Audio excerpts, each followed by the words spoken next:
Hey everyone, and welcome back to another video. And in this video, I'm going to show you how to see your past itineraries on Chase Travel Portal.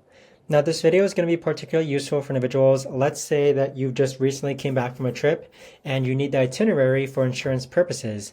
How do you actually go ahead and pull that up from the Chase Travel Portal? Now this video is going to be short, sweet, and simple, guys. There's not going to be a lot of steps involved, but the way to actually do this is that first you're going to log into the Chase Travel Portal, and then next on the upper right hand corner, you want to click on this profile icon right over here. Next, click on trips, and then once you do that, you're going to see three different tabs. You're going to see upcoming trips, past and canceled trips, and also credits trips. So if you click on past and canceled, you'll see all your past trips that you've booked via the Chase Travel Portal.